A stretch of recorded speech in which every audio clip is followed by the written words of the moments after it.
In Britain right now, we have the worst incidence of obesity in Europe by miles. We are a fat and ever fattening country.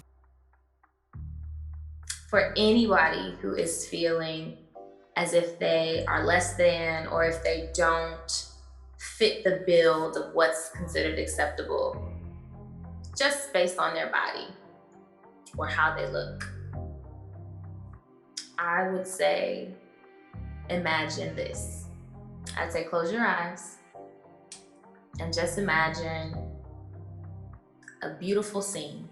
If you like to go to the beach, if you like to go to the park, if you like to go to a secret spot, or just your bed, whatever your favorite place is, just think of somewhere that's beautiful and makes you feel comfortable. And now imagine yourself there. You got on your favorite outfit. No matter how it fits you, you got on your favorite outfit. Now imagine that you disappear. What do you have left? What are you? Are you your body, or are you something way more?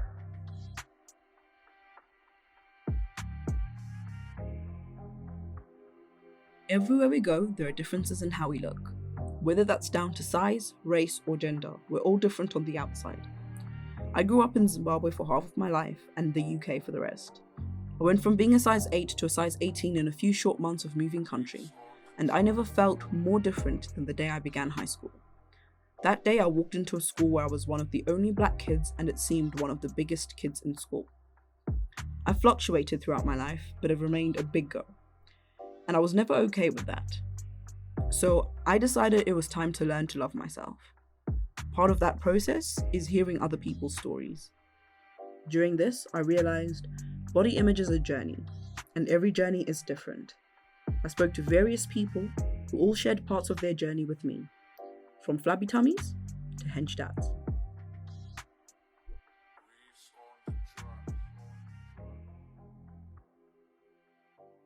As far as like body image in my childhood, I don't think that I recognized, my body early on. But I do remember one of the first times that I did recognize my body, and when I started to become very self-conscious, there were a couple of different things. So my family and I, we used to go to, we had like a timeshare resort, and I was so excited to, go to all the different pools and water slides and things that they had. And this particular time I was like, oh, I really want, a really cute swimsuit.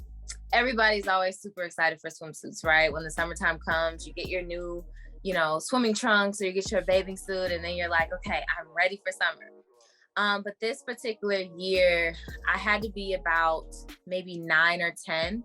And I remember it is like a light neon pink, and it was trimmed in this neon green, and it was a 2-piece this time. And, it was appropriate for age, the age range and everything. But I just remember being so excited that I had a 2-piece. That was like a big deal because, big girls, meaning, older girls, they were the ones who got to wear 2 pieces. So I was so excited that my mom and my dad finally let me get one.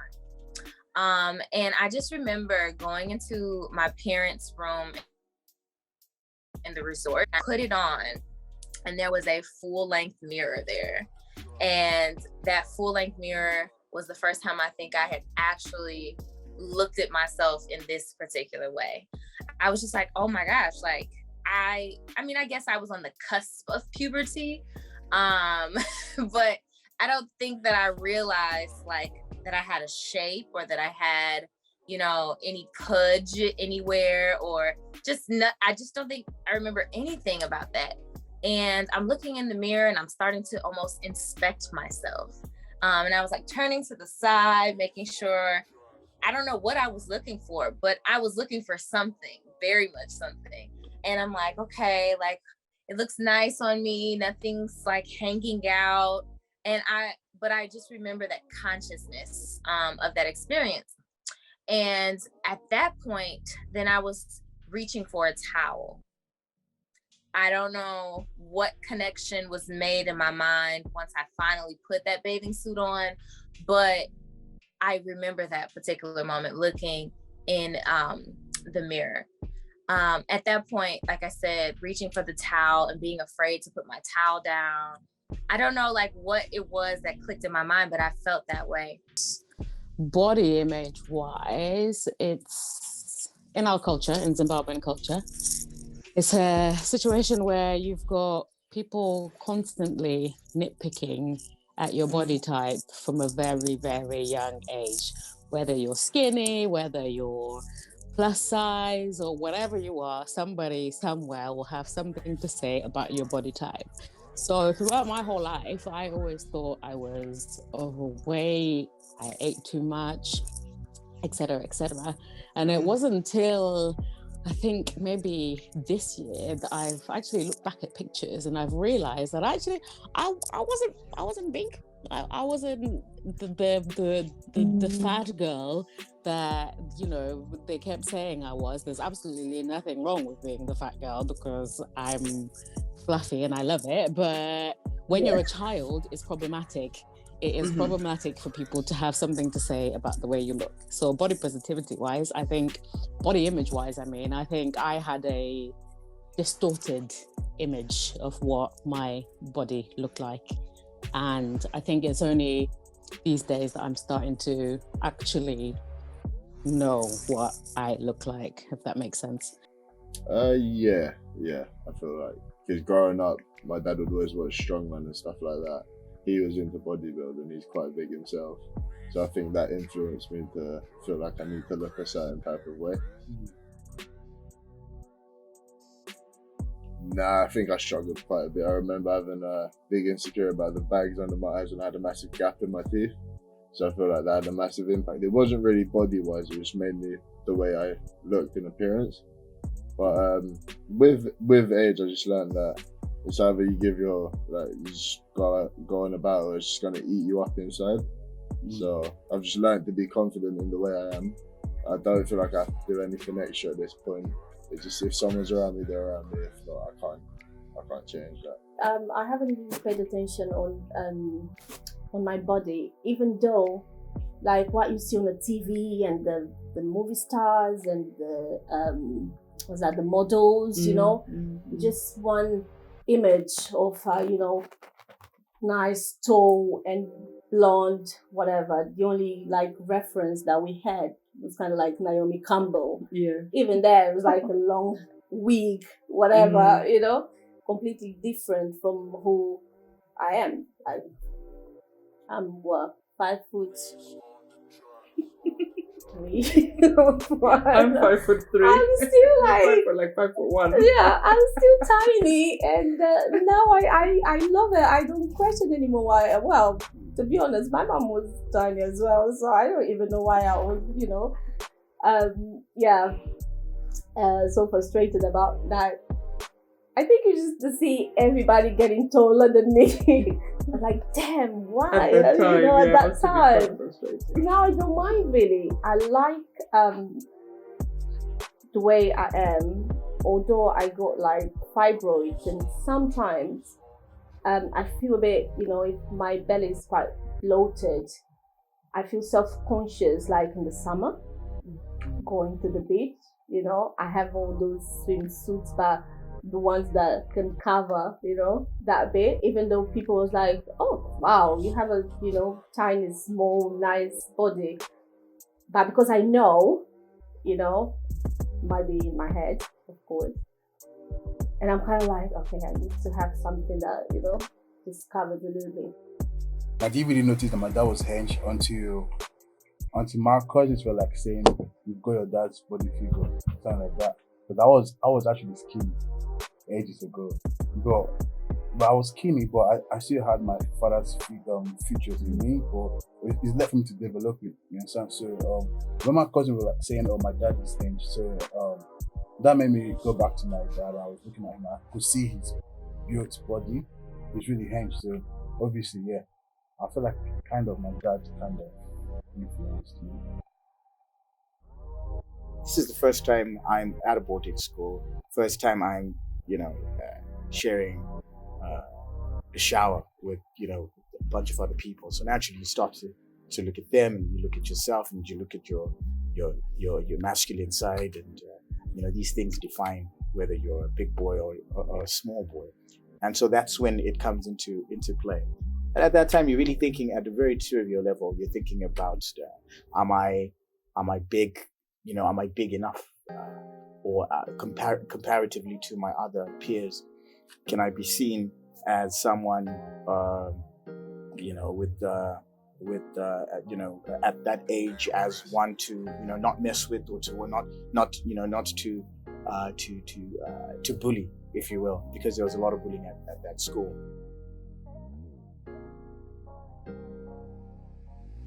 So anyone who knows me, my best friend and I, we love Beyonce. And when I say we love her, we used to watch, we still do, honestly. We watch her videos from when she first left Destiny's Child to her most recent performances here, even in Chicago. And we would talk about like how her costumes were and how she did all these dances and how her body has changed. And even when she had the kids, like it was just all these things that we used to talk about. But as you mentioned before, I would always say to myself, like, hey, I'm a performer too. And obviously I've been somewhat scarred by the performance industry and how they view my body type, and from a very young age at that. So not seeing plus size women being these mainstream performers,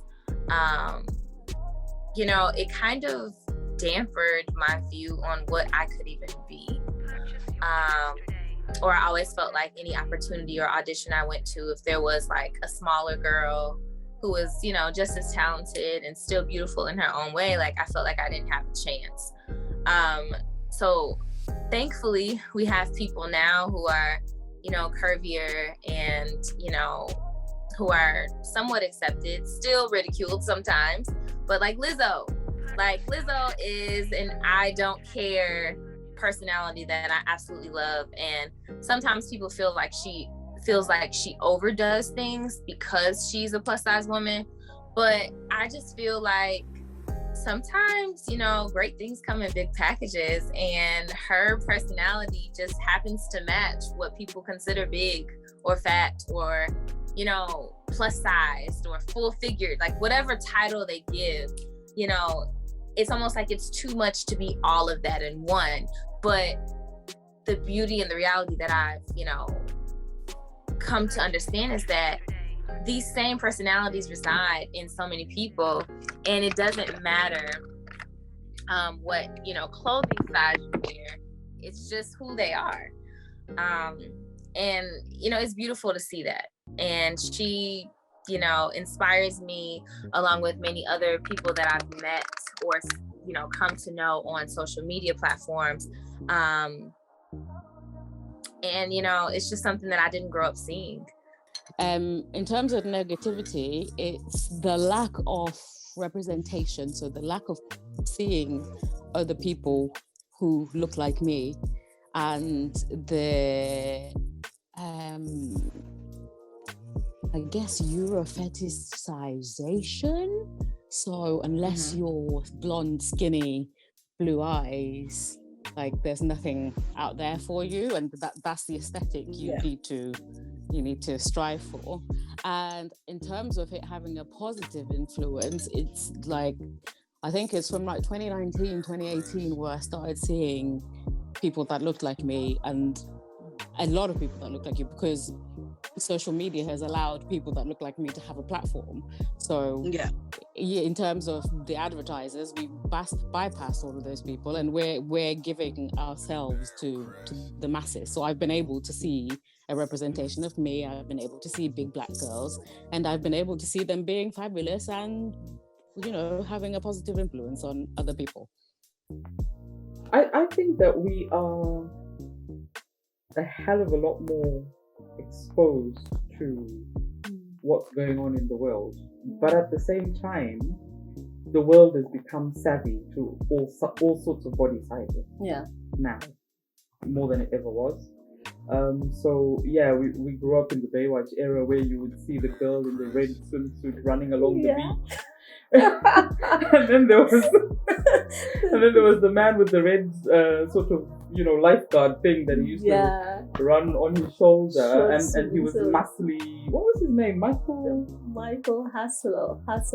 David Hasselhoff. David Hasselhoff. Yeah, that one. Sorry, David.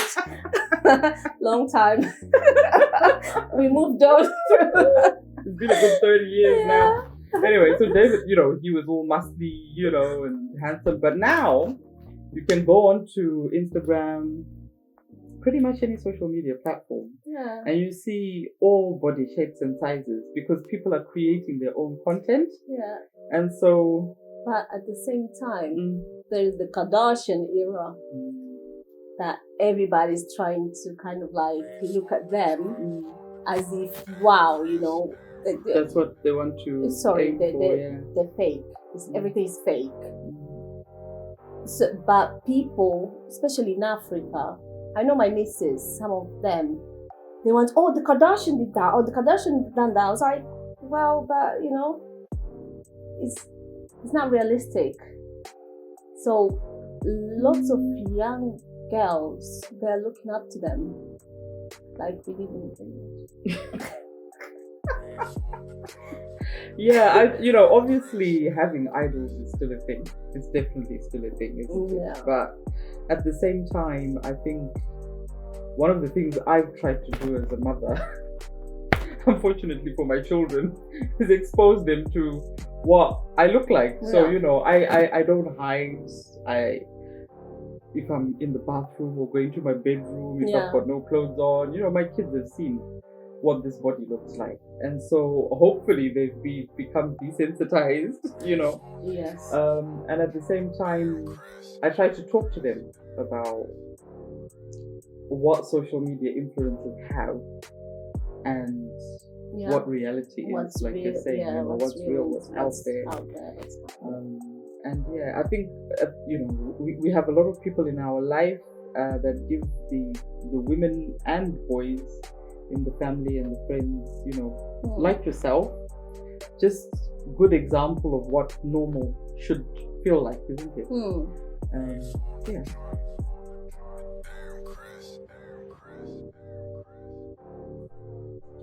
What have I learned through this journey? The biggest lesson I've learned is that this body of mine will never be perfect by society's standards, and that's okay. There is so much noise in this world, and sometimes we forget to just stop and love ourselves because of what we've been conditioned to believe about our own bodies. It's down to us to recondition ourselves, to take time to love ourselves, because no one else can do it for us. So I will leave you with these words of wisdom.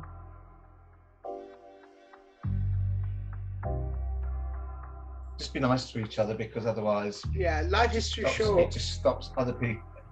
It just helps things get better. If people are nicer to each other, then it makes things get better. We've been through a massive trauma in the last few years, and if people can't be nice to people, well, we're in a really bad place. We need a bit of light in our lives right now. And always talk to people. Yeah, always. If you're feeling a certain way, don't be ashamed to go and speak to somebody. There's no shame in that whatsoever. I know.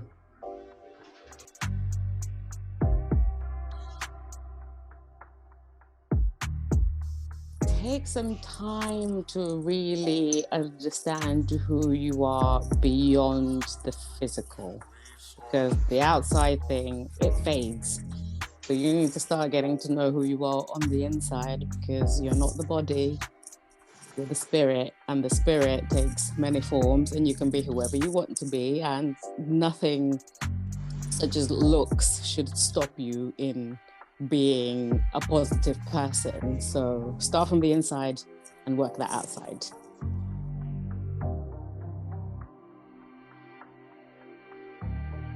If you had a Cheeto Puff, that Cheeto Puff made you happy.